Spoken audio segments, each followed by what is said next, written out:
For our final project in our EMAC 23-22 class, we decided to do a video project, and we wanted to interview the advisor of EMAC, our professor, our TA, and a few students to get an overall vibe of what they thought the class was about, what they enjoyed most, what shocked them the most, just a few basic questions.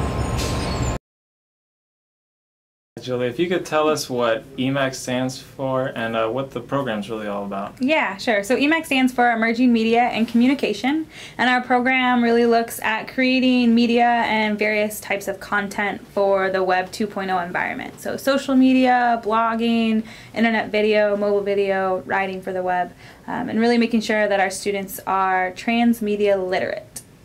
Alright, if you could just give me a quick overview for everyone who doesn't know what EMAC 23-22 is all about.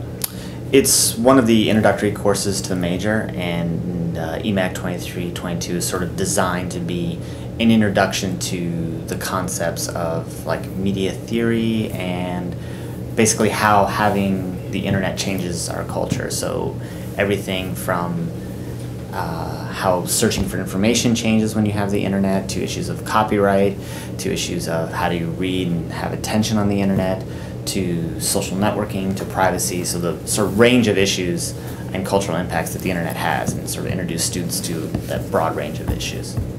Alright, and during the course semester, what did you learn either from the class or outside of the class that really, I guess, interested you the most? I think one thing that I found in teaching the emerging media course, so this is the second semester that I've taught the class because we've had 2 semesters of students now, the major has been around for a year, is how engaged the students can be if you give them power to be engaged about it. You know, I think we're used to, as professors, just assigning the syllabus from the start, but what I've discovered is by making the syllabus a wiki and letting all the students sort of edit it and contribute to it, me setting it up and then letting students edit and contribute to it, they're much more likely to take ownership of the material and share the information and become invested in the class. So the different ways in which students become invested and the level in which they become invested is always nice to see in that class. And like what examples, I guess, would be a good example of that? Well, there's several students who would find videos or things during the week that would relate to class, and so they'd either send them out on Twitter or they'd put them up on the wiki, or in the last weeks of class when we had students take over the readings, and a lot of students were finding readings of things that I had never seen or never read before about their objects, and I ended up learning from those objects. And I think those group presentations, students for each group ended up learning a lot about that subject matter in a way that you wouldn't learn if you just sort of had the readings assigned for you by the professor. Okay, and I know it's early, we just finished the semester, but what changes could you see farther down the line?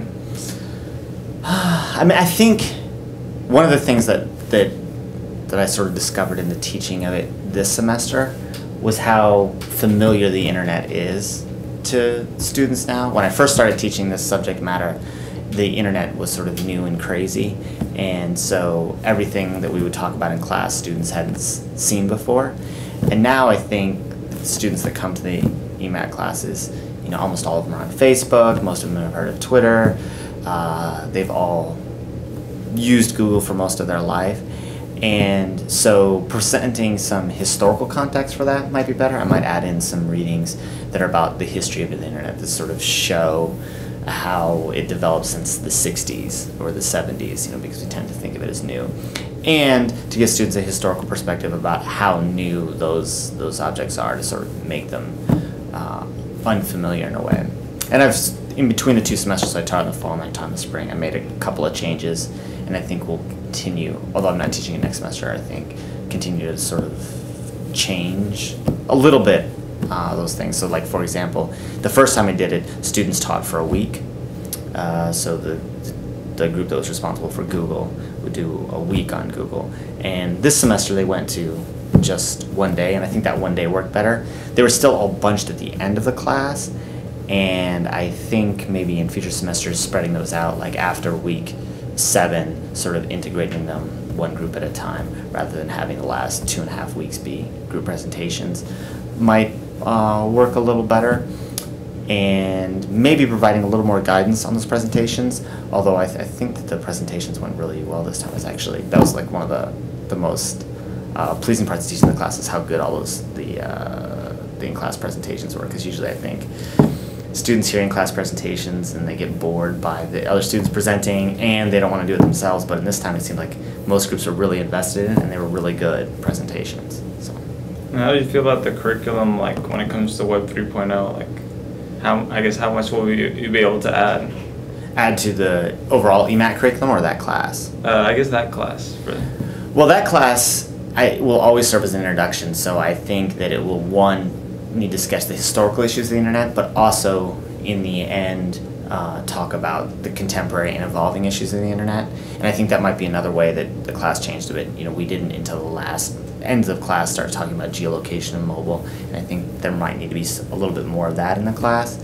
But there's always room to sort of say what's the contemporary issues on the net, and then contextualize them and how they came to be, and looking at those sort of long history of those. And then in terms of the overall curriculum of EMAC, I think that's the way that the curriculum is designed, where we'll always both look at what's new and emerging right now, the 3.0 or the semantic web or the mobile web, whatever everybody's talking about, but also look at how that came to be through sort of the long history of the internet or media in general.